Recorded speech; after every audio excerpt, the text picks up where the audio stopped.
सभी शिक्षक साथियों को नमस्कार। मैं रवि आपका एक बार पुनः स्वागत करता हूं आपके अपने YouTube channel Ravish tutorials for education पर। साथियों, जैसे कि आप सभी को पता है कि लोक शिक्षण संचालनालय से एक लेटर जारी हुआ है जिसके अंतर्गत जितने भी शिक्षक साथी हैं, व्याख्याता हो, शिक्षक हो या सहायक शिक्षक, उन्हें अपनी अचल संपत्ति को अवकाश प्रबंधन पोर्टल में ऑनलाइन एंट्री करना है। तो आज के वीडियो में हम ये जानेंगे कि किस प्रकार से हम अपना अचल संपत्ति की विवरण अवकाश प्रबंधन पोर्टल में एंट्री करेंगे। साथियों, इसके लिए जरूरी है कि सबसे पहले आप अचल संपत्ति संबंधी जो विवरण है उसके हार्ड कॉपी को डाउनलोड कर लेंगे। डाउनलोड कहाँ से होगा उसको भी मैं आपको इसी वीडियो में बताऊंगा। तो साथियों, आपको क्या करना है, एक बार डाउनलोड कर लेने के बाद जो भी आपका अचल संपत्ति संबंधी विवरण है उसको आपको फिलअप कर लेना है और फिलअप करने के बाद उसको PDF फाइल में सेव रखना है। कैसे हम PDF फाइल में सेव रखेंगे इसको भी मैं आपको बताऊंगा।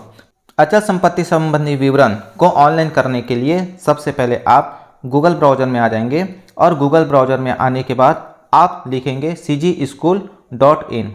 जैसे ही आप cgschool.in लिखते हैं तो जो पहला जो सर्च रिजल्ट आएगा उसको आपको क्लिक कर देना है। क्लिक करने के बाद इस प्रकार से इंटरफेस दिखाई देगा। साथियों, आपको स्क्रॉल डाउन करते हुए जहां पर जो लिखा हुआ है HRMIS लीव मैनेजमेंट सिस्टम, इसको आपको क्लिक कर देना है।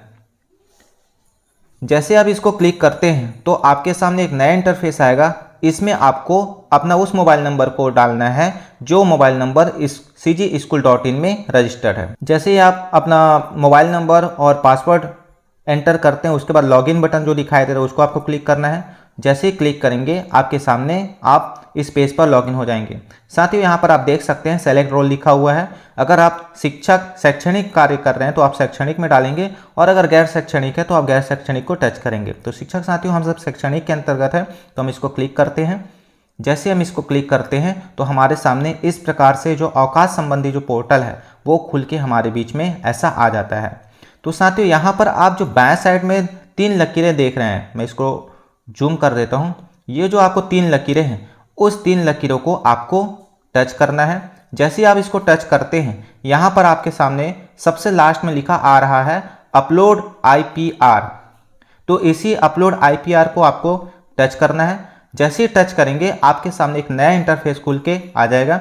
तो साथियों देखो, यहाँ पर आप देख सकते हैं कि यहाँ वर्ष का चयन करें लिखा हुआ है जिसमें 2023 से लेकर के 2015 तक आपको दिखाई दे रहा है। क्योंकि हमें इस वर्ष का डालना है अर्थात पूर्व वर्ष का डालना है तो हम 2023 को चयन करेंगे।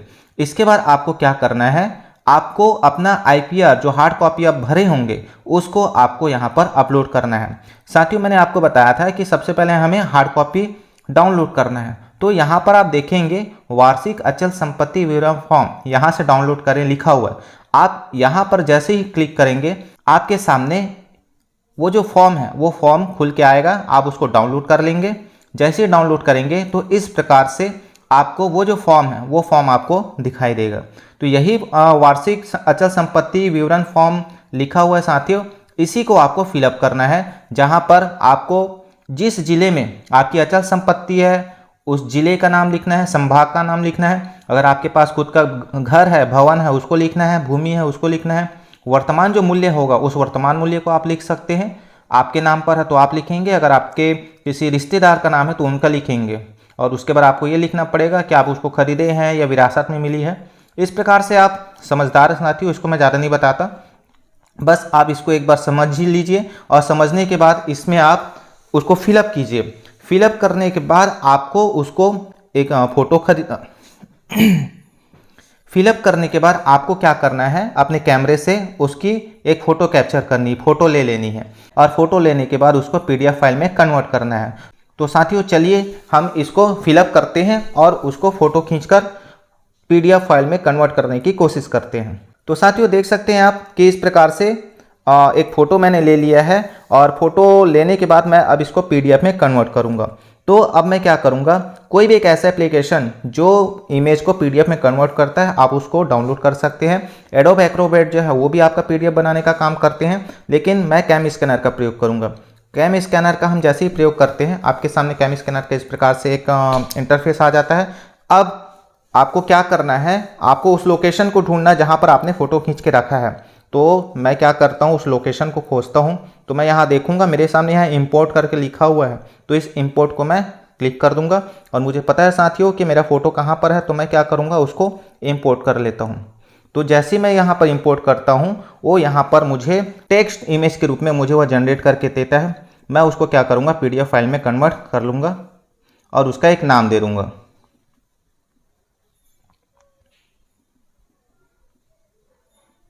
आप इस प्रकार से कोई भी नाम दे सकते हैं साथियों। ओके कर देने के बाद अब आपके सामने वो PDF के रूप में कन्वर्ट हो जाएगा। अब उसको आप क्या करेंगे PDF के रूप में शेयर कर देंगे। तो आप देख सकते हैं यहाँ पर वो PDF के रूप में हो गया है। अब ये PDF बना या नहीं बना है, हम क्या करेंगे उसको एडोब एक्रोबैट में जाएंगे। अब साथियों जो हमने यहाँ पर जो नाम दिया था वो नाम यहाँ पर PDF के रूप में बन चुका है। तो ऐसे ही आपको इमेज को भी PDF के रूप में बदलना है। अब साथियों आपको क्या करना है, पुनः लॉगिन हो जाना है, में आना है और गूगल में आने के बाद cgschool.in लिखना है। cgschool.in लिखने के बाद लीव मैनेजमेंट सिस्टम को आपको क्लिक करना है और जैसे ही क्लिक करेंगे आपके सामने फिर से लॉगिन पेज दिखाई देगा।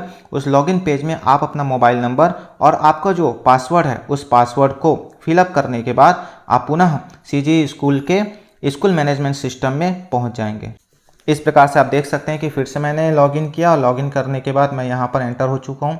शैक्षणिक को मैं चुनता हूँ यहाँ पर और इसके बाद पुनः वही आपको इंटरफेस दिखाई देगा जो इंटरफेस हमने पहले देखा था। आपको पुनः क्या करना है, यहाँ जो 3 लकीरें हैं जो बाएं साइड में आपको दिखाई दे रहा है उस 3 लकीरों को आपको टच करना है। जैसे आप इसको क्लिक करते हैं आपके सामने एक नया इंटरफेस वही आ जाएगा। अब आपको क्या करना है, अपलोड IPR को एक बार फिर क्लिक करना है।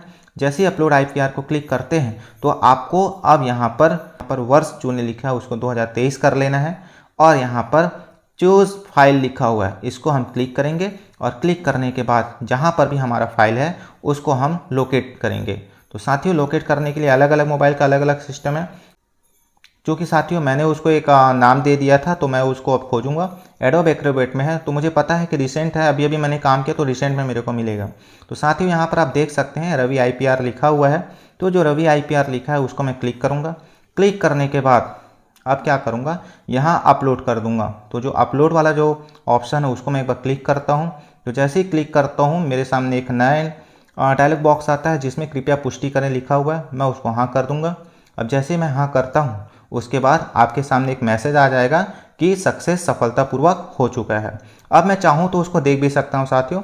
देखो यहाँ क्रमांक लिखा हुआ है, वर्ष 2023 नाम लिखा हुआ है, अपलोड दिनांक लिखा हुआ है और आप अपना अगर फाइल देखना चाहें तो फाइल को भी यहाँ देखे से देख सकते हैं। तो इस प्रकार से अगर मैं अपना फाइल देखूँ कि मैंने किसको अपलोड किया है तो यहाँ पर मेरा जो अपलोडेड जो फाइल था जिसको हमने हार्ड कॉपी को फोटो खींचा उसके बाद PDF बनाया वो यहाँ पर अपलोड हो चुका है।